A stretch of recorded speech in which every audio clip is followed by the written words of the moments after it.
The Swirling Sulu Sea. Senior Officer Lucas Marquez paced the groaning deck of the San Juan Bautista.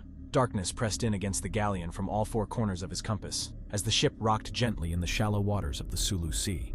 Lucas was alone, save for the occasional moan of a seabird and the infrequent stumbles from below, indicating that one of the groggier members of his crew, which tonight was just about all of them, had plotted an imperfect path through their cabin on an urgent nocturnal reconnaissance of the ship's primitive latrines.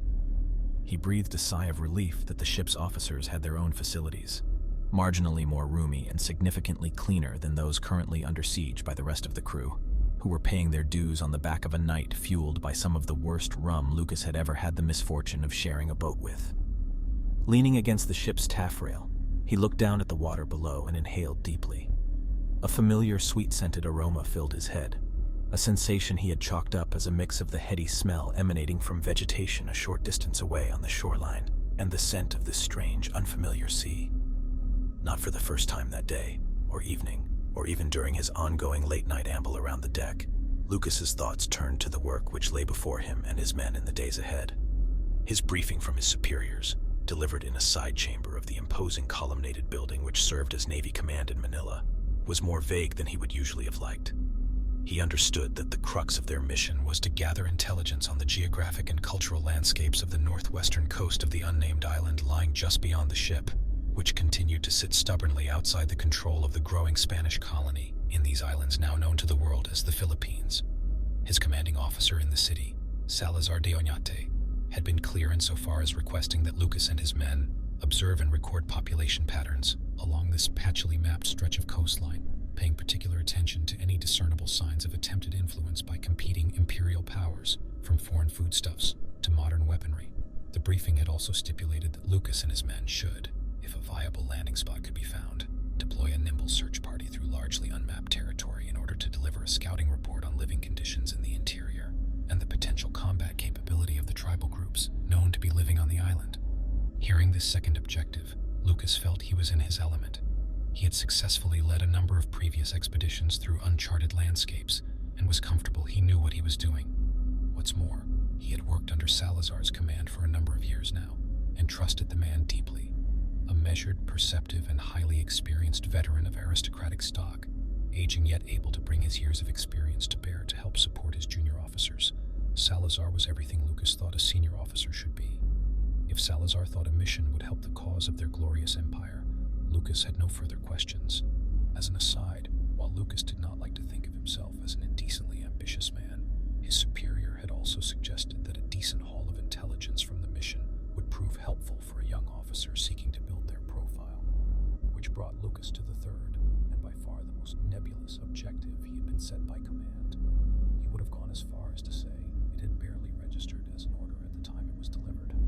As he was leaving his briefing, one of the senior figures present among the Imperial staff, a wispy, gaunt-looking man who he understood held a secretive role within the colony's intelligence networks, spoke for the first time that evening and asked Lucas to stay for just a minute longer.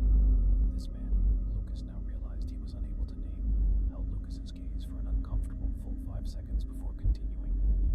As a final aside, we have received reports of unusual maritime activity in the area. As such, we would be grateful if you could cast and maintain a vigilant yet discreet eye around your surroundings, just from time to time, to most especially include after dark. Upon hearing Lucas seeking to clarify the request, the man from intelligence responded by telling the officer that he should simply record anything out of the ordinary, and concluded by asking that he conduct his observations of the sea alone, and without notifying any other members of the crew of his activity. Sensing that there might be a delicate military angle to the request, Lucas understood when to hold fire with further questioning of a superior, choosing instead to give his salutes and take leave.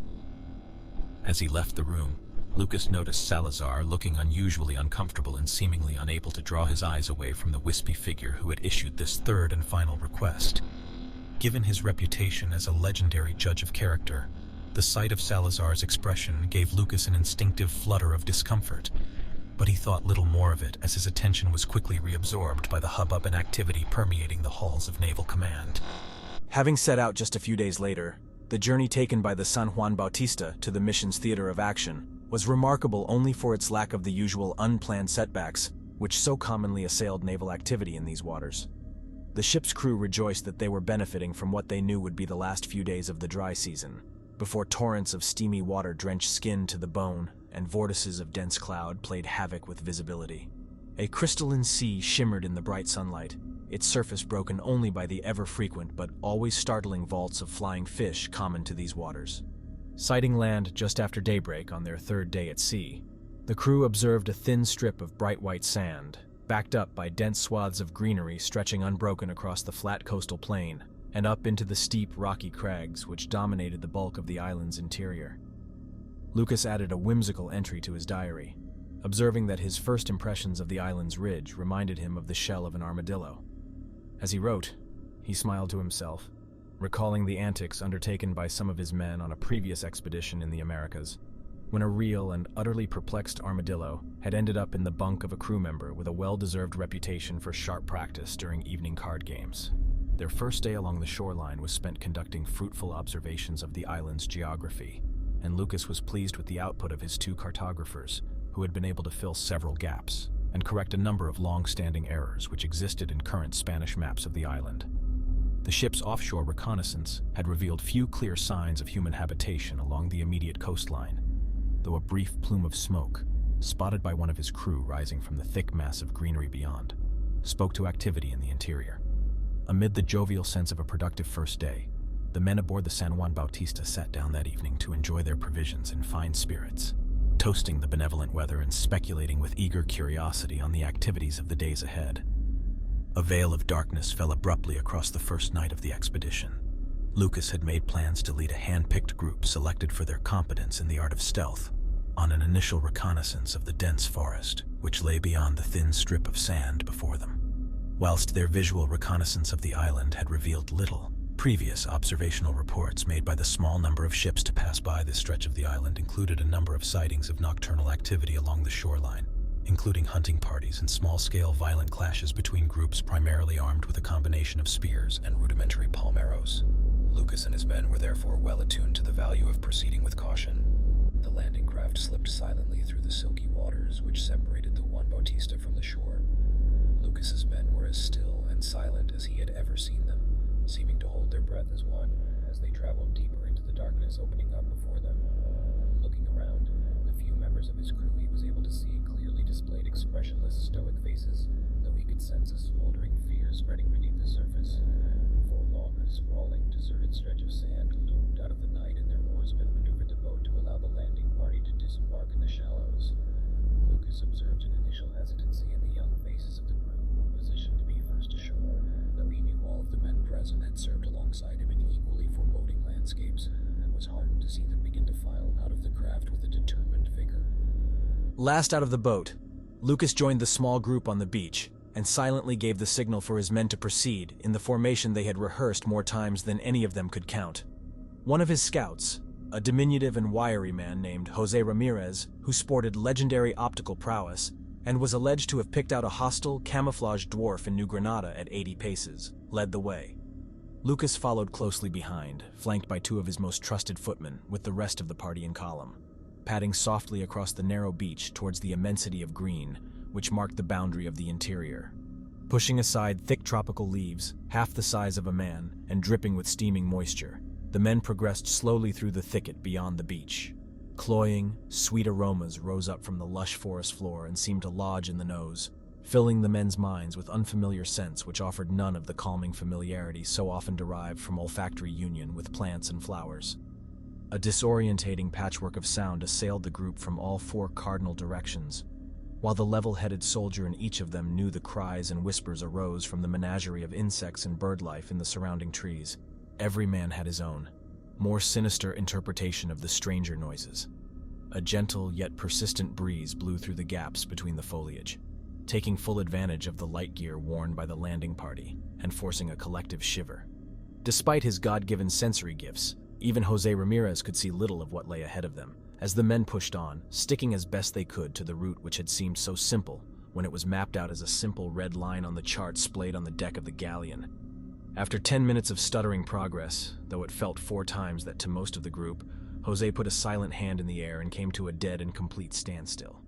Lucas and his 2 footmen were close enough to see the signal and stopped immediately, with the crew behind quickly following suit. Jose dropped to a squat in complete silence, in the manner commonly deployed by men trained in the darker arts of stealth warfare. He picked up a simple palmwood arrowhead, which had been found flat on the surface of the dirt, and held it in the air for his commanding officer to view. Despite the cloying tension, Lucas couldn't help thinking to himself that the almost supernatural observational displayed by his scouts would never cease to amaze him. The vision of his crew was clouded by the surrounding darkness, and they were unable to see what had caused their march to stop. He could sense a curtain of unease begin to descend behind him. Weighing up the finding, it was clear to Lucas that he and his men were not the only people to tread this path through the narrow alleyways of the island's Medina of greenery. He had, however, anticipated as much from the outset, and finding evidence of what was likely a recent and seemingly unsuccessful hunting expedition conducted by the residents of this stretch of coast caused him no significant concern. He conferred in painfully hushed whispers with Jose, who reported with a degree of confidence that the esoteric signs he was able to discern from the disruption to the forest floor indicated that the party responsible for the arrowhead had passed directly across their track, heading from south to north, or right to left from the perspective of Lucas's men. Lucas issued instructions for Jose to lead them on the trail of the unknown hunters, and gave reassurance that he and his men would be in a state of readiness for violence if necessary. Proceeding with pained caution, the group followed Jose through dense arcades of branches and tunnels of leaves taller than any man. They came upon a thin, fast-moving stream, hidden between steaming banks of putrid soil, and winced at the revealing yet unavoidable noises each of them made as they crossed. Passing jumbled, ambiguous piles of wood and rocks, each of them wondered whether they were viewing evidence of human habitation, perhaps with the creators hidden just beyond view in the surrounding gloom, or whether they were committing the cardinal sin of any soldier operating in the dark and falling in thrall to an overactive imagination. After penetrating an especially dense colonnade of palms, the men filed one by one into a clearing broadly circular in shape, with a diameter of at least 20 feet. It was immediately obvious that the space they occupied had been cleared out by human hands. The forest floor was peppered with the stumps of felled trees, and the detritus of recent habitation, including numerous broken stone tools and the burnt remains of a fire, was on view for all to see. A small square stone structure was situated in the center of the clearing, revealed by the dim moonlight as a roughly hewn three-tiered pyramid of stone. Its most prominent point stood no higher than the shoulders of the most unremarkable of Lucas's men, and its width in each direction was roughly equal to the length of a man of average height lying down. Feeling confident now that his company were alone, at least for the time being, Lucas approached the structure and ran his hand along the surface of the closest corner of the structure, which was damp and cold to the touch. Walking slowly around the perimeter, he observed that the surfaces of the upper and lower tiers of stone were smooth and unadulterated. This stood in contrast to that of the middle tier, where shapes had been carved in relief into the face of the stone. Ceasing his circumambulation in order to inspect the bas-reliefs to the fullest extent permitted by the austere light, Lucas was able to discern a decorative frieze, which appeared to cover the full perimeter of the central tier of the structure. The section immediately before him was composed of highly stylized humanoid figures, all depicted in one of two styles. The first grouping were shown holding round plates, overflowing with fruit and palm leaves and lifted high into the air, bringing to mind the act of a religious offering. The second group sent an involuntary shiver down Lucas's spine. These carvings depicted men and women with contorted faces and exaggerated expressions of pain, staring wide-eyed out of the stone through overlarge eyes. The officer slowly followed the repeating carvings across the full length of one side of the square, and reached the halfway point of the subsequent perpendicular stone face, where the human figures were replaced by something altogether more terrible. A thin line carved towards the bottom of the stone, crested with angles which formed waves on its surface, formed a simple depiction of the sea. Breaking through the waves, reaching the full height of the middle section of the structure, were a series of appendages. These carvings struck Lucas as loosely resembling the arms of an octopus, with the notable exception of what appeared to be 2 rows of jagged teeth set into the middle of each limb. But the real savagery was to be found upon a close inspection of the tips of the appendages, which were each shown gripping the figure of a person, lifted high in the air and depicted in the unmistakable throes of agony. Forgetting his surroundings and unable to shift his gaze from the hideous scene, Lucas began to perceive that the stone appendages had taken on a lifelike motion, appearing to thrash and flail from within the moonlit sea below. A sensation of sudden horror and overwhelming fear washed over him, sharper and more debilitating than anything he had felt in the heat of battle or under enemy questioning. He wrenched his eyes from the carvings and turned to his right, where Lua saw his 2 footmen race around the corner of the structure, thin rapiers drawn and wearing looks of concern. "We heard your scream, officer. Are you safe?" Confused by their report of a noise he had no recollection of making, Lucas gathered his thoughts and assured the men he had come to no harm. From the looks on their faces, the evidence to the contrary presented by Lucas's apparent cry and his subsequent omission of any explanation for the noise clearly left the men feeling unsettled, yet they passed no further comment. Deciding that there was little to be gained by bringing the attention of his men to the peculiar nautical relief, and holding no strong desire to cast his own gaze back upon the teeth and tentacles rendered in that restless stone, Lucas led the 2 men back to the main body of their expedition. Jose Ramirez was ready with a scout's report and conveyed his summation that there had been no human presence in the clearing, save their own, for at least half a day, and that whoever they had tracked to this place had passed through before that time. Concluding that the picture they had built of the shoreline, coupled with the intelligence they had gleaned on recent activity on the island, represented a fair return on their exertions, Lucas issued orders for the group to return to the San Juan Bautista. As the group made their way back through the foliage, still with the quiet of the professional soldier, yet now without the halting anxiety of men anticipating a fatal ambush behind every tree, Lucas could sense the unvoiced questions forming in their thoughts. If he did cry out by the stone structure, his footmen would not have been the only 2 of his comrades to hear. Combined with his unexplained tarry around the far side of the stone structure, he had no doubt that many within the group were craving an explanation. Lucas followed Jose Ramirez out of the shadow of the foliage, across the thin strip of beach separating them from the landing craft, and glanced up at the patchwork of starlight shimmering above in the now cloudless sky. Lucas knew he had first to digest and make sense of his own experience before offering it up for discussion with even his most trusted comrades. Lucas woke late the following morning, in line with protocol for soldiers involved in a late nocturnal expedition. Conducting a tour of both the deck and lower sections of the ship, he made a point of talking to each of the men who had been present with him in the forest clearing, being sure to demonstrate that he remained both sound of mind and ready to lead from the front. Lucas knew the importance of retaining the confidence of his crew, not just in their outward expressions, which all professional soldiers could maintain at sea, but also in their hearts and minds, which were the repository of their reserves of courage and obedience in a time of crisis. Yet Lucas felt a growing sense of unease within his own heart and mind at the events of the previous evening. The stark fact that his men heard him scream in the darkness, coupled with his lack of any memory of the event, proffered obvious cause for concern. But it was the memory he did retain which bothered him most, the vivid recollection of a multitude of writhing appendages rendered in living stone. He could not lead his mind away from speculating on the provenance of the relief carvings, no matter how he tried to coax and corral it to cheerier and more practical musings. Lucas's initial interpretation was that the stonework depicted a form of mythical sea monster, perhaps based on exaggerated accounts of squid or octopus in local folklore. He smiled weakly for the first time that day, as he thought about some of the tall tales of tentacles he had heard from his own men during his naval career. It should be no more unexpected that the local culture, living in such intimate quarters with the sea, would have similar stories. His agitated mind was, however, unwilling to conclude this mental discussion with such a simple explanation, and raced away in search of hidden meanings and more sinister interpretations. Why were all the human carvings surrounding the stone structure shown making offerings to the creature? Lucas cursed himself for not requesting that an anthropologist join their crew from one of Manila's burgeoning centers of learning. Most importantly of all, Lucas obsessed over how and why the stone had appeared to move with such realism. He could not bring himself to accept the easy conclusion that the motion was caused by a trick of the light. He knew there was no optical deception in the world which could have caused the stone to seem to move for so long and from so many angles. He began to mull over an uncomfortable proposition, the possibility that his own sensory perceptions had failed him. Lucas was not so presumptive as to assume the reports he received from his eyes and ears were any more infallible than those he was provided by his men, which were so often distorted by the frailty of all human perception.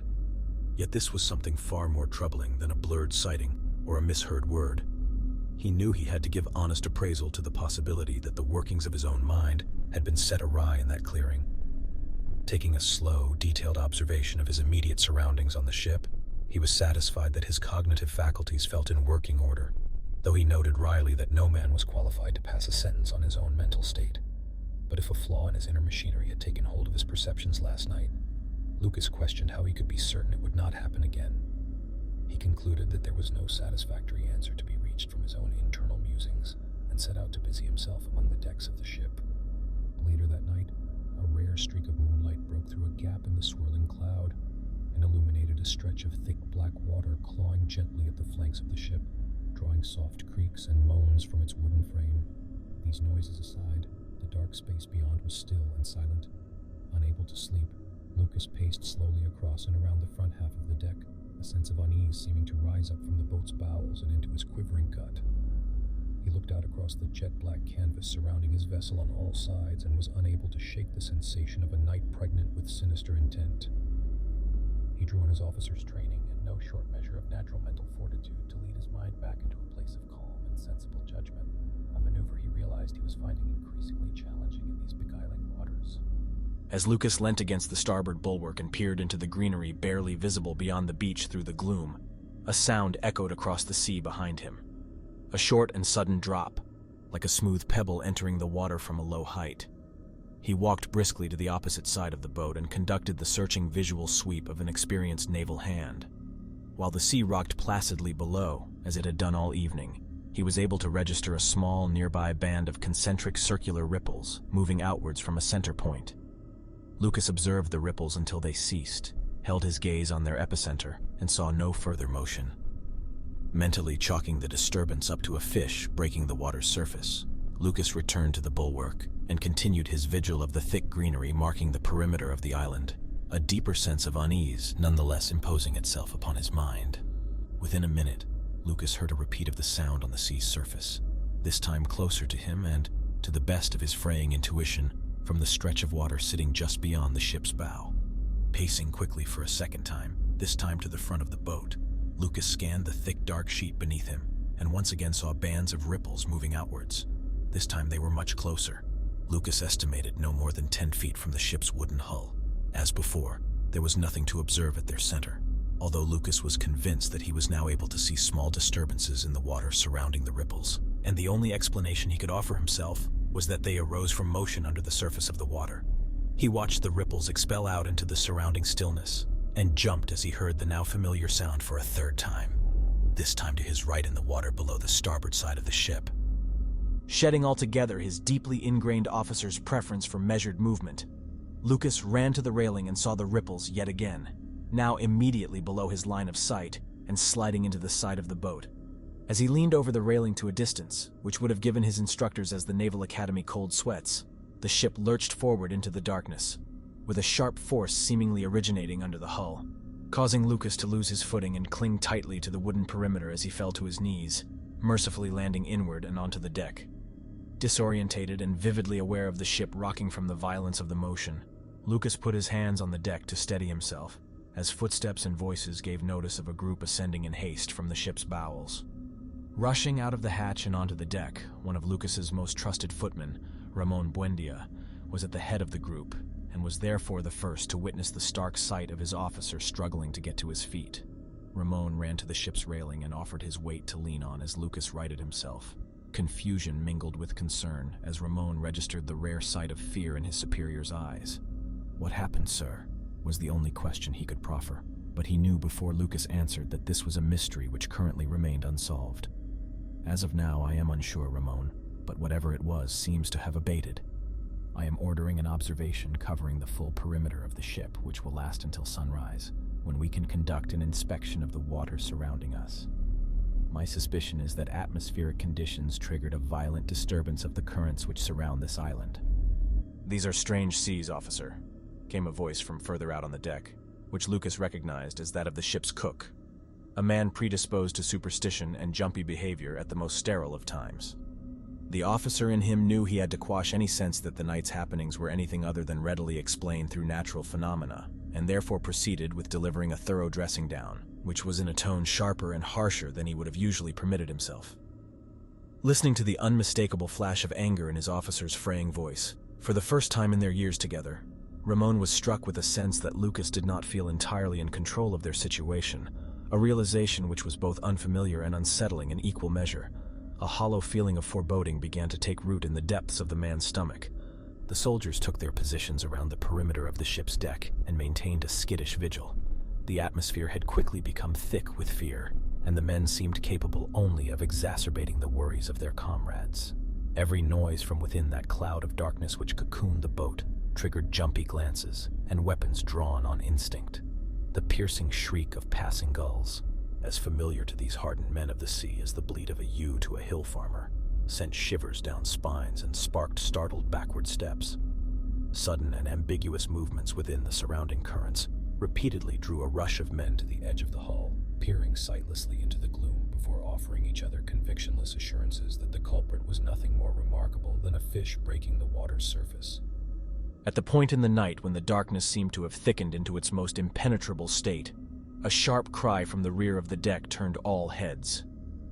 A young foot soldier named Arcadio, assigned with keeping watch across the waters beyond the ship's stern, was racing across the deck's wooden planks and contrived to halt his body in front of Lucas, in what appeared to all observers as an uncontrolled frenzy of motion. "I saw it, sir, sliding under the boat." "What did you see, Arcadio? Tell me calmly and quickly," replied Lucas, looking hard into the youth's eyes and seeing them dilate in terror. "Green, sir, thick and green, sliding under the boat." Lucas drew deeply on his diminishing reserves of fortitude and attempted to think, calmly and quickly, through the likely causes of this panicked report. Dugongs, dolphins, crocodiles. All three creatures had been the subject of occasional sightings among his men, and seemed to Lucas to offer the most likely explanation for anything thick and green-looking in the surrounding sea. He put his hands on his subordinate's shoulders, which were shaking to such a degree that Lucas made a mental note to probe the boy's constitution more thoroughly at an appropriate time, and asked Arcadio again to describe what he saw, hoping that the brief pause Lucas had injected into their exchange would help the soldier to distill his sighting into a meaningful description. Arcadio's subsequent report did not leave his officer, or any of those members of the crew who were within earshot, feeling like they had moved onto firmer ground. "It was a tentacle, sir, longer than me." Lucas knew now that the dark and feverish atmosphere was starting to have its way with his crew's powers of perception. "Come now, Arcadio. Nothing in this sea could grow a tentacle as long as you. Be it an octopus or squid, we can just about fit the largest specimens on our galley plates." But Arcadio barely seemed to hear him. "Lined with teeth, sir. 2 rows. And only the darkest thoughts when I saw it." This last line was too much for Lucas to stand. Sensing the eyes of his men on their exchange, his patience snapped in two. "Steady yourself, Arcadio. We need soldiers who can keep a calm head, maintain sound judgment, and deliver clear reports of everything significant they happen to see. Anything less endangers you, me and our ship. Now go below to the sick bay, tell Dr. Garcia you have a fever, and talk to me in the morning." While Lucas had half a hope that his rebuke would insert some earthliness into his subordinate's demeanor, Arcadio simply blinked once, walked placidly away, and descended through the hatch. Looking up, Lucas sensed a palpable tension pervading the deck and felt the lingering gaze of his crew develop into an almost physical sensation. Silently gesturing the men back to their assigned places, he resumed his own position at the ship's bow and conducted a long, slow sweep of the motionless sea ahead of him, seeing nothing but a barren stillness as far as the moonlight would permit. When Lucas eventually returned to his officers' quarters in the early hours, sleep was an impossibility. Feeling he could lay in rampant restlessness no longer, he began a walk through the lower deck, where a profound and strained stillness permeated the usually boisterous halls and common spaces. Men were scattered here and there, yet not a single voice broke through the silence. Lucas was particularly struck by the sight of abandoned playing cards and wooden chips at the large curved table in the corner of the dining quarters, which had hitherto been home to an unceasing whirl of games since the first hour of their departure from Manila. The members of the crew Lucas could see were lost in thought and appeared invariably drawn to staring into the middle distance. Lucas continued through the doorway leading from the dining room into a short corridor, which was flanked on either side by further doors leading to the small, cramped cabins shared by his men. He passed the room he knew was shared by Arcadio and 3 other junior members of the crew. Having seen each of Arcadio's roommates sitting alone among the ship's dining quarters, Lucas expected the young foot soldier to be recuperating in his cabin on the back of his orders to visit the sick bay. Knocking quietly and receiving no response, he applied a gentle pressure to the door and slowly pushed it open. The Spartan room was empty, and the bed Lucas recognized as belonging to Arcadio had been made up neatly, in the manner expected of every member of crew at the beginning of a day at sea. This surprised Lucas, as it suggested Arcadio had returned and slept in his cabin since visiting the ship's medical authorities. And yet there were few other places he could now be without having been seen by Lucas on his route around the ship. Leaving the small room, Lucas continued his walk to the end of the adjoining corridor, which finished in a dead end. Finding himself increasingly keen to determine the welfare of his young subordinate, Lucas contemplated his next action, and decided he would inquire after Arcadio among the 3 men who shared his cabin. Leaning against the roughly hewn wooden panels which lined the walls at this end of the lower deck, he noticed the handle of a final and more modest door, which he remembered led down into a narrow storeroom. Being minded to leave no stone unturned, Lucas opened the door and peered through into the half-light of the room beyond, which was devoid of windows. Becoming accustomed to the gloom, his eyes began to take in a substantial shadow, which seemed to float a few feet beyond in the darkness. Lucas recoiled in horror at a sudden and terrible understanding of the scene before him. Arcadio's body hung suspended from the ceiling, rocking gently in keeping with the motion of the ship. The officer stood aghast in the small doorway, his feet rooted to the spot while his mind raced uncontrollably through the events of the previous evening. Had Arcadio come straight here when Lucas had ordered him down from the deck? While he had not yet come to know the young man well, Lucas had seen nothing in Arcadio's character which had given him any inkling that his shipmate was considering taking his own life. While he had the worldliness to acknowledge that the depths of a man's soul were unknowable, and that even the most seemingly steadfast characters often carried heavy hidden burdens beneath carefully controlled exteriors, he couldn't help but dwell on the significance of Arcadio's strange reports of the previous evening. Had he, Lucas, been too dismissive of the youthful soldier? Feeling the deep, soul-shattering despair that proximity to the loss of young life is so prone to call forth, Lucas sensed his own helplessness. Nothing he could do now would bring the man back. He knew immediately that it would take the rest of his own lifetime to begin to comprehend what had happened on his boat that day. Yet through the darkness, Lucas was still dimly cognizant that he had a pressing responsibility for the safety of the remaining crew of a ship which seemed to be fraying at the edges in more ways than one.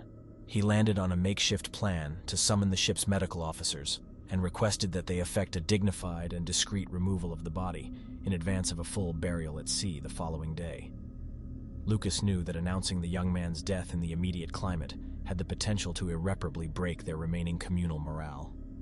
Dusk began to encroach on the fading afternoon light, before snatching the sun out of the sky and bringing about the sudden nightfall which attends to the tropics.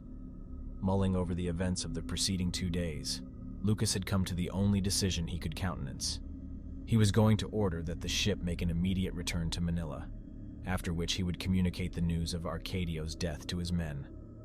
He knew that there was nothing in his report which would fully satisfy Naval Command for the early termination of the mission, but he was certain that this was the call which gave him the best chance of keeping his crew safe. Lucas walked briskly in the direction of the chart room, with the intention of conveying his orders to the ship's navigation officer. As he drew close to the door, he felt a violent force impact the San Juan Bautista and fell hard, shoulder first, into the wall of a corridor. Steadying himself and climbing to his feet, Lucas perceived another, albeit less savage, blow to the ship, this time seemingly coming from directly underneath the boat. The officer turned and ran back in the direction of the hatch leading onto the ship's deck. Men rushed out of rooms adjoining the passageway and ran alongside Lucas, who urged calm and ordered all members of the crew to join him above deck in a state of readiness for action.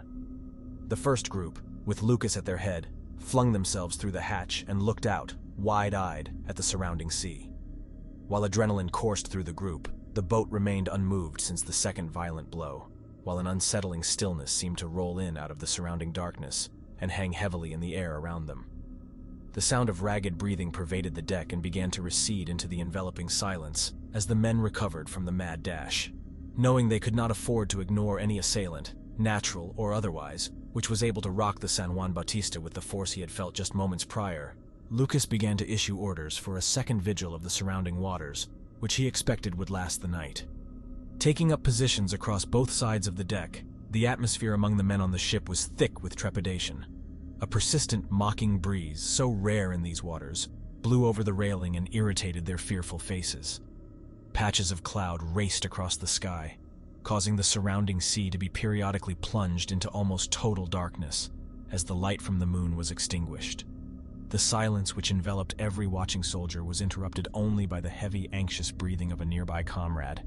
Men twisted and turned in agitation, their torment magnified by the simple fact that they still had no understanding as to what the night had in store. Then, feeling to the crew like nothing less than an unholy cataclysm, a sudden and violent motion punctured the still night, causing the boat to list wildly, first in a seaward direction before tilting wildly towards land. A sense of unabated terror ran loose on the ship thereafter. Men ran wildly across the deck, abandoning their remaining vestiges of rational thought, and Lucas was unable to draw even a passing glance from his junior officers as he shouted in vain above the din of wood on water. Giving in to his own need to understand the fate befalling them, he ran to the ship's railing and felt his stomach seem to fall through the deck floor. Forming beneath the boat, an enormous whirlpool, at least 70 feet in diameter and growing before Lucas's eyes, churned the ship like butter. Any final reserves of willpower had run dry in the past few minutes, and the commanding officer of the San Juan Bautista was only able to stare wide-eyed into the blue maw which had already begun to swallow his ship. As the boat rocked ever more wildly in the swirling water, a cry went up from two men who were leaning over the railing a short distance from Lucas. Following their gaze, he saw what he had begun to expect was inevitable. A thick green appendage, taller than the highest point on the ship's mast, had broken the surface of the water and loomed over the deck. 2 rows of jagged teeth, which even in that wild moment reminded Lucas of the cruelest knives he had seen in the military archives, sat among pulsating dark flesh. A second arm broke violently through the water, followed by 2 more, the last of which swept across the stretch of deck directly opposite Lucas, splintering the ship's railing and knocking 3 of the youngest members of his crew into the abyssal darkness beyond the San Juan Bautista. The officer saw another tentacle wrap itself around the mast of his ship and snap the wooden column clean in 2, sending a body tumbling from high in the crow's nest before making a sickening crunch as it hit the decking and disintegrated in a scene from the most visceral of nightmares. He observed a mixture of desperate panic and numb resignation among the crew, some of whom were running wildly across the deck and even jumping overboard into the raging waters in their attempt to escape the savagery, whereas others were simply staring in collective wide-eyed horror at the unearthly vision looming over them. The movements of the creature. Lucas now didn't know how else to think of it, became more frenzied as it began to take chunks out of the ship's hull.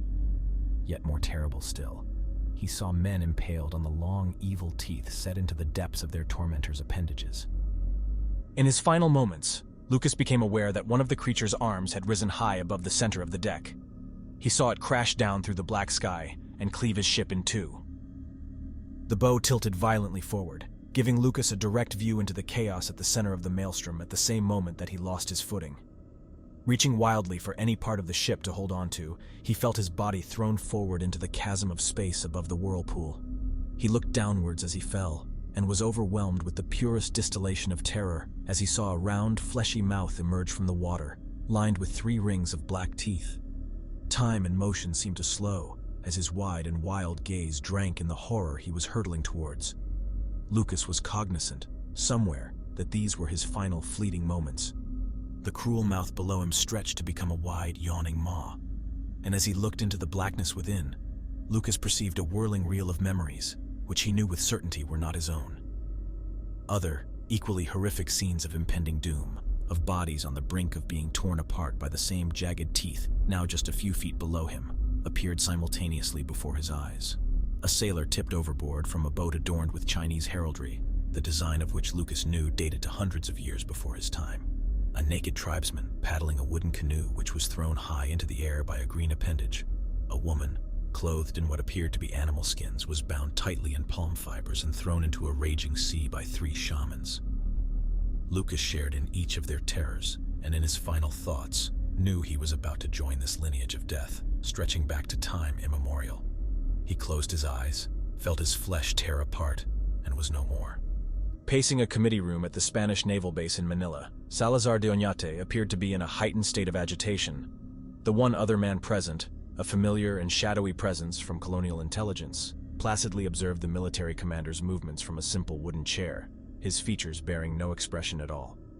Salazar stopped a few feet from the man and placed his hands on the long table which divided the center of the room.